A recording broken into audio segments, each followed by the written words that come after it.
Hello, welcome to my channel where today I'll be showing you the process of my newest cosplay, Fluttershy from My Little Pony. I'm a big fan of the My Little Pony character designs, and I find them so fun to translate into a cosplay, and upon looking at my sewing materials in my stash, I realised I had all the things necessary to make a Fluttershy cosplay without spending any money. But before this intro gets too long, let's move swiftly on to the designing process. I started out by making a Pinterest board of the character and what I'm leaning towards style-wise, and I found myself being very drawn to kawaii style fashion mixed with cheerleader attire, as I feel like it reflects Fluttershy's shy but supportive nature. So I designed a vest which has her cutie mark on the front, which is obviously directly inspired by cheerleading uniform, wherein the team logo is on the front. Under that I put a long sleeve turtleneck undershirt, as I felt like it made the look more reserved. Then I paired those elements with a pleated skirt, as it's always the style people from both cheerleading and pastel kawaii fashion have. And finally I added leg warmers, as I feel like they very much look like hooves, and I also just think they're really cute. To make her look more like the show, I also added ears and wings to the design. Not everyone does the wings for My Little Pony cosplays, but I think they don't look complete without them. And that's my design all done, so we can move on to the making process. Starting out with the vest, I wanted to make this piece in the simplest way possible because it's the main piece of the cosplay and therefore I want it to look the best, and I'm not the best at sewing, so I want to make it really easy for myself. So I started out by making a pattern out of newspaper off a top I already own. If you go to places that sell newspapers, they will most likely give you out-of-date papers for free or a very low price. This I got for free, and I find that newspaper works really well as pattern paper because it doesn't rip that easily, it always comes in a large size, and it's folded down the middle, which makes mirroring pieces so much easier. Once the pattern was made, I transferred it onto my yellow fleece fabric. I got this fabric by a complete fluke. So when I was making my last sewing project, which were these joggers, I ordered a neon pink and a light pink fabric. However, I was initially sent this yellow fabric instead of the light pink. I obviously did get the pink in the end, and I offered to send the yellow back, but they said I could keep it as compensation for the mix-up, which was very kind of them. They really didn't need to do that. So if I had paid for this fabric, it would have been £10 for the 1.5 meters that I got, but instead I got it completely free and it's absolutely perfect for this cosplay. Moving now onto the pink detailing around the sleeves and neckline, I decided that the best way to get this look was by appliquing, which I hope is the right term, I'm honestly not quite sure. But I wanted to applique these two pieces together, and by that I mean I just placed one fabric over the other and sewed them from the top down, rather than making any inside seam. And this works so well. I think this is because it's a thicker plush fabric that naturally hides where you cut it. And it also gave the piece a whimsical vibe, which I think is perfect for Fluttershy. And in case you're wondering where this pink fabric is from, this is the fabric that was meant to come when the yellow one did originally. So I did pay for it, but technically it was for a different project. So for this project it was just free scrap material. Honestly, if I hadn't gotten this yellow by mistake, I don't think I'd be making a Fluttershy cosplay right now. I hadn't really had plans to do so. But I am so happy that I did, because not to jump ahead or anything, but this is my favourite cosplay by far. I am so proud of this one. I feel like it just came out much more perfect than anything I've made before. But anyways, back to the actual process. Next I cut out the butterflies for the chest, and I decided not to add the blue bodice into this design, because the only blue fabric I had on hand was an old t-shirt, meaning the fabric was very thin and almost impossible to sew flat in this way, because it would just keep rolling up in on itself, and honestly I think it doesn't really matter. Like when I was talking to my sibling about it, they didn't even remember that her cutie mark had blue on it at all, so it's not exactly a standout factor of her design. In my mind, if they are just very obviously butterflies and they are in somewhat the same orientation as hers, they look like her cutie mark regardless of whether the bodies are there. And if someone asks why they're not there, I can just be honest and say that I found it too fiddly and difficult to do with my current sewing skills.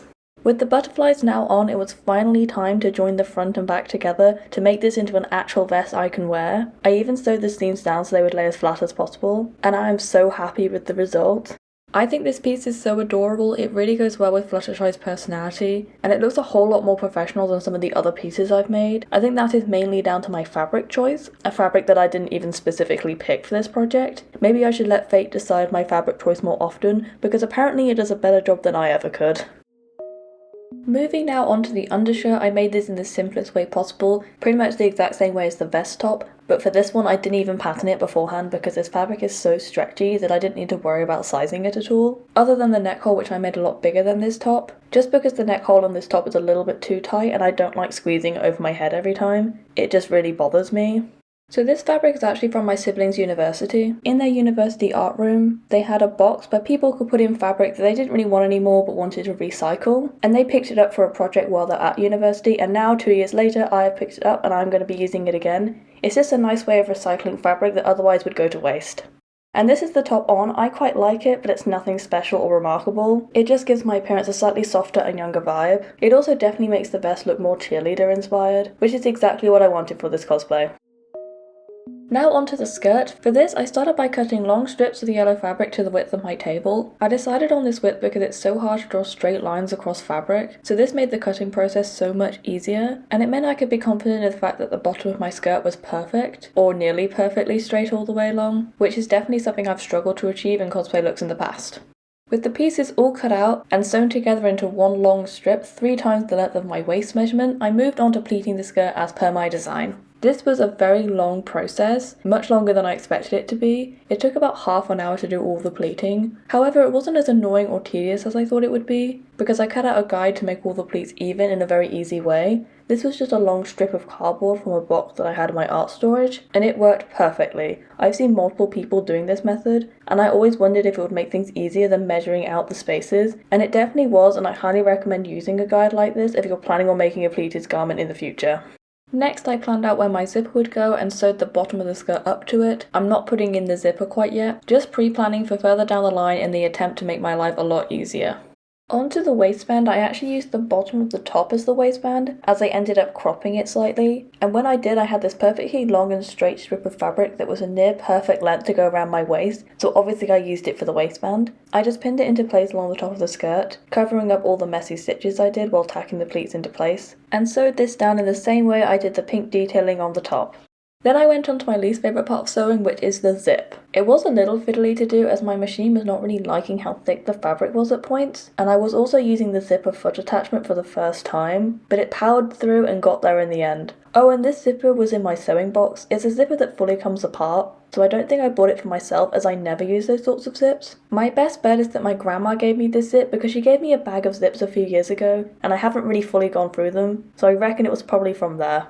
But with that done, the skirt is all finished, and I think it's cute, but I think it might be a little bit too long, so I might crop it eventually. But I don't have much to say about this piece other than that. I feel like I could have done something a little bit more interesting with it, but at the same time, I wanted to stick to a more simplistic design that better reflects the art style of the show, so for that reason, I feel like it's good.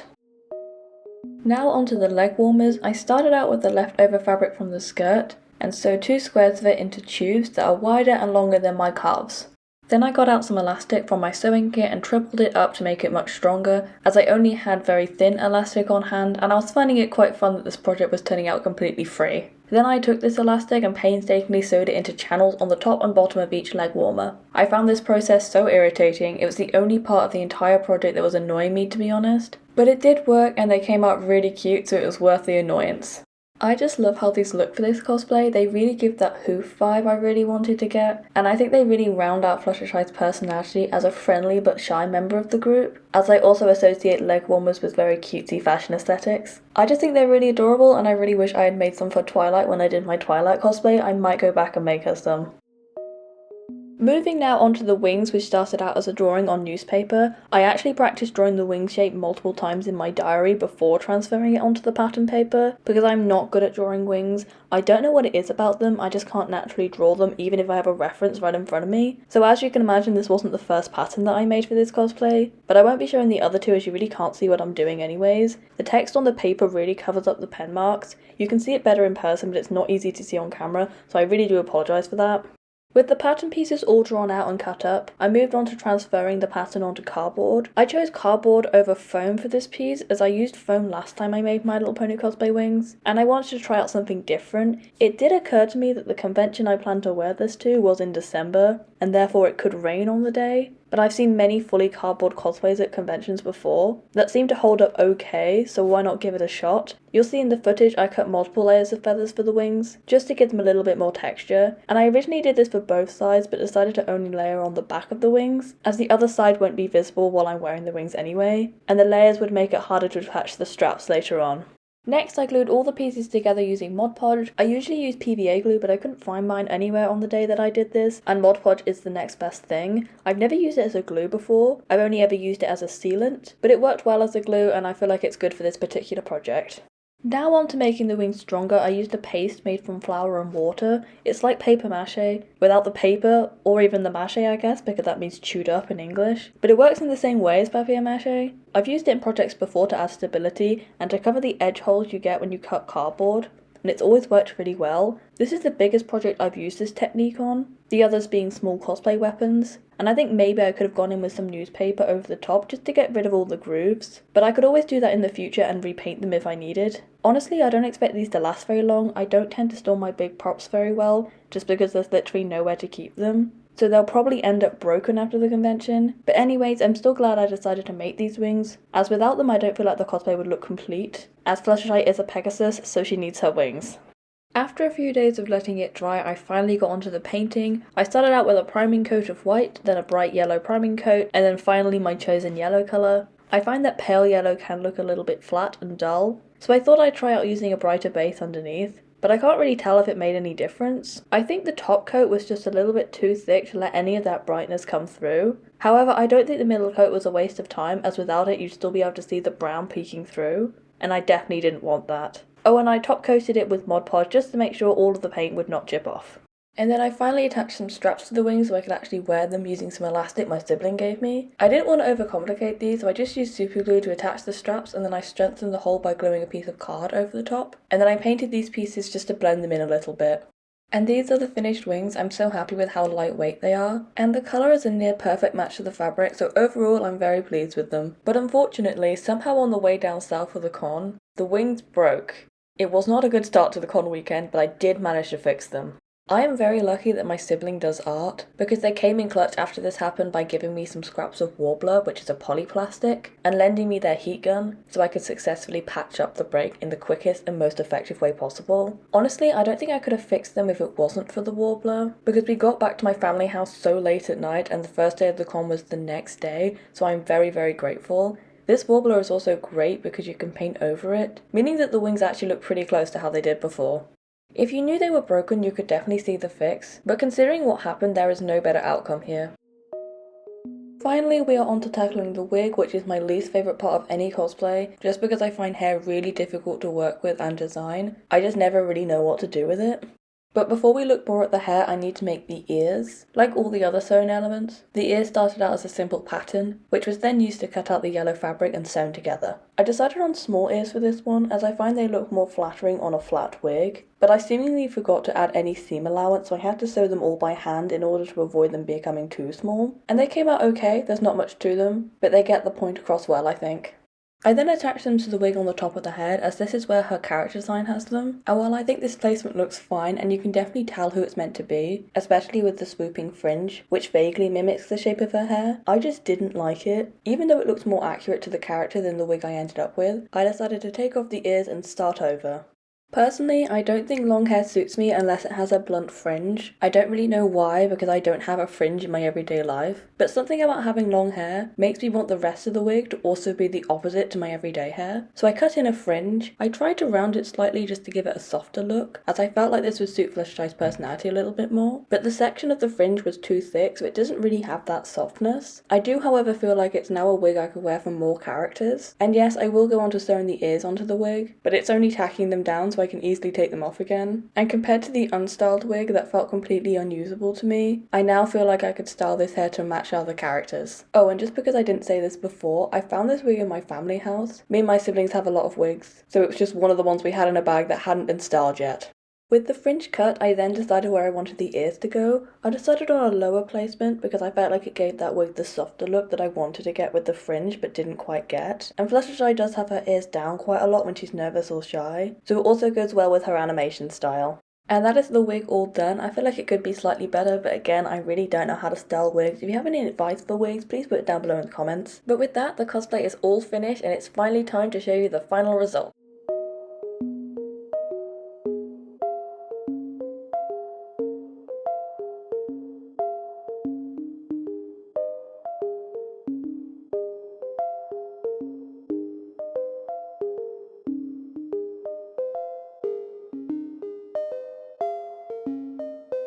Thank you so much for sticking with this video up until the end. It was so much fun to make and I really do love the final result. If you also enjoyed this, please give the video a like, tell me your favourite cartoon character down in the comments below, and subscribe as I post a new video every single Thursday, and I'd love to see you again. But until then, bye!